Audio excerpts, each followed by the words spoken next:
दिया, बहुत बहुत धन्यवाद। मांग संख्या 16 और 17 पे चर्चा हो रही थी। अभी माननीय सदस्य जो फरमा रहे थे कि इस भ्रष्टाचार पर ज़्यादा चर्चा करने की आवश्यकता नहीं है, पर मैं सबसे बड़ी चिंता जो कर रहा हूँ, सबसे बड़ी चिंता ही आज के समय में भ्रष्टाचार की है। भ्रष्टाचार इस तरह जड़ें गहरी हो चुकी है कि वास्तव में उनको जड़ों को खोखला करना बड़ा मुश्किल है। कोई ईमानदार अफसर हो या ईमानदार नेता हो, सब बड़े इससे सोचते हैं कि यार कैसे न कैसे भ्रष्टाचार का अंत होना चाहिए। अधिकारी भी सोचता है इस भ्रष्टाचार का अंत होना चाहिए, पर वो धीरे धीरे करके वो भी खुद भी कमजोर होता जाता है, क्योंकि जिस प्रकार से उसको सहयोग नहीं मिलता है, इसलिए धीरे धीरे वो कमजोर होता है। आज एक ईमानदार नेता है, वो ईमानदारी से चुनाव लड़ता है और सामने वाला करोड़ों रुपए खर्च करके जनता को पैसा लुटा के कहीं दुरुपयोग करके चुनाव जीत जाता है, तो उसके मन में बड़ी पीड़ा होती है, टेस होती है, यार मैं ईमानदारी से चुनाव नहीं लड़ता तो आज मैं चुनाव नहीं हारता। इसी प्रकार से भ्रष्टाचार की स्थिति ये है कि आज पूरे राजस्थान में आप सबको पता है, हमें भी पता है कि अभी कुछ माननीय सदस्य बता रहे थे कि हर जगह ये तय होती कि इस थाने की क्या है, इस पोस्टिंग की क्या है, कोई फील्ड पोस्टिंग है, चर्चा चलती है मलाईदार विभाग। तो इस मलाईदार विभाग में यदि आप सेवा करने के लिए आए तो फिर मलाईदार से आपको क्या लेना देना? आपको तो ईमानदारी से काम करना है, आपको ईमानदारी से नौकरी करनी है। सरकार ने जो जिम्मेदारी है उस जिम्मेदारी का आपको निर्वहन करना है, उसमें फिर मलाईदार से क्या मतलब? तो इस प्रकार की भावना के साथ काम करता है और कहीं न कहीं ईमानदार अफसर होता है तो वास्तव में ईमानदार अफसर होने की वजह से उसको कहीं न कहीं पुरस्कार भी मिलना चाहिए और कहीं कहीं उसको पुरस्कार भी मिलता है। और कई स्थिति ये आती है कि वो पूरे समय में वो मुश्किल से 2 महीने 3 महीने से ज़्यादा किसी पोस्ट पर नहीं रहता है, उसका बाद बार बार उसका परिवर्तन होता जाता है। ये वास्तव में ज़मीनी हकीकत है और इस प्रकार की स्थिति सरकार भी जीरो टॉलरेंस के माध्यम से सरकार की मंशा है, चाहे वर्तमान सरकार हो चाहे पूर्व की सरकार हो। सरकार भी चाहती है कि वास्तव में भ्रष्टाचार का अंत हो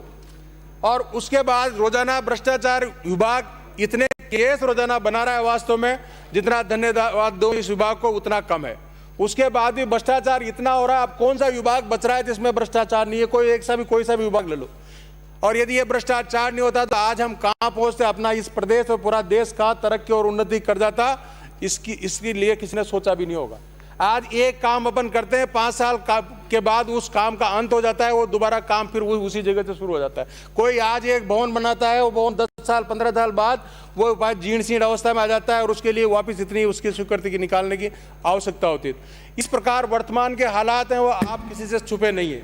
मैं यही आपसे कोई इस प्रकार की, जिस प्रकार से आज तकनीकी युग है और विज्ञानियों ने आज वैक्सीन बना दी, बहुत सारी चीज़ें बना दी, तो मैं सदन के माध्यम से सभापति महोदय आपके माध्यम से निवेदन करता हूं सरकार से, कोई ऐसी मशीन बनाओ जो सबके मशीन लगे कि ये मशीन लगा कि ये अधिकारी ईमानदार है या भ्रष्टाचार है, या नेताओं के भी पार्टियां लगाए। अभी तो हमारे गुड़ा साहब कह रहे थे कि हमारी तो हम जिस पार्टी से जीत के आए वो पार्टी ऐसी है।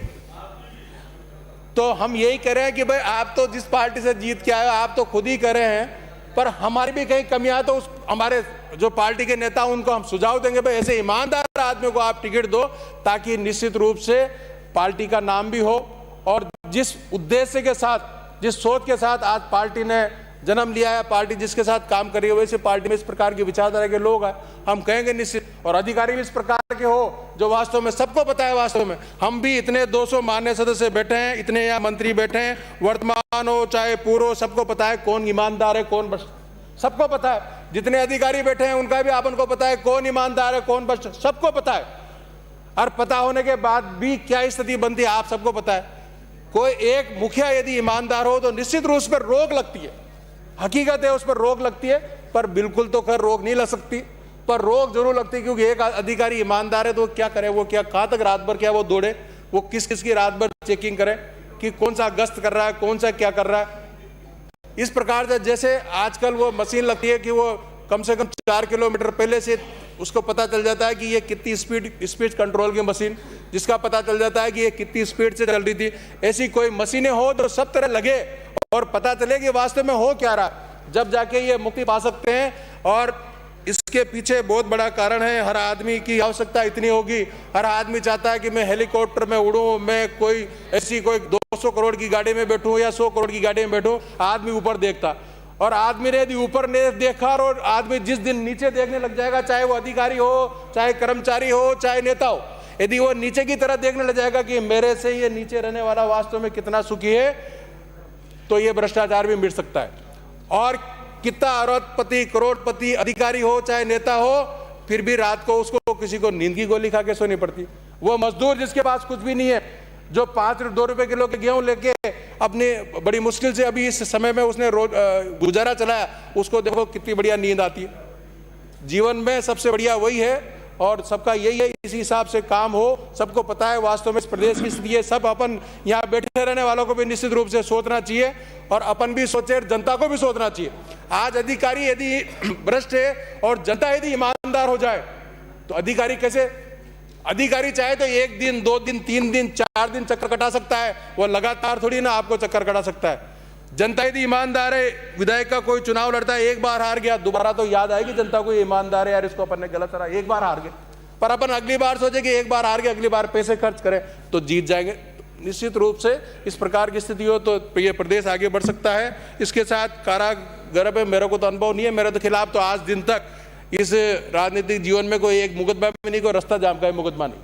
और कोई आरोप भी नहीं है। इस राजनीतिक तीसरी बार आया हूँ, कोई आरोप भी नहीं है, कोई 2 रुपए का भी कोई आरोप हो इस प्रकार। क्योंकि बहुत सारे यहाँ हमारे भरत सिंह जी साहब भी बैठे, आड़ोती के बहुत सारे एमएलए बैठे, पर जिस प्रकार से कारागृह की चर्चा भी हो रही है, तो कारागृह में हकीकत है, क्योंकि सुनते हम भी है, क्योंकि हमारे पास भी फोन आते हैं, कोई किसी का मिलने वाला कोई जेल चला जाता है, कोई गलती से चला जाता है, कोई जरूरी नहीं है कि उस पर अपराध तय हो गया, अपराध तो बाद में तय होता है सभापति महोदय, पर जब वो जेल चला गया तो उसके लिए कि एमएलए साहब आप फोन करिए, कहीं न कहीं इसको दिक्कत नहीं हो, परेशानी नहीं हो। मैंने कहा यार क्या दिक्कत है, क्या परेशानी करनी है, सब दिक्कत होती है वहाँ पर। यदि किसी की सिफारिश होती है तो उसके लिए कोई दिक्कत नहीं होगी, उसको कुछ नहीं कहेंगे, उसको कोई पैसा नहीं लगेगा, नहीं तो हर चीज़ का पैसा लगता है। हर अपराध अपन पेपर में पढ़ते हैं, सब में पढ़ते हैं, अपराध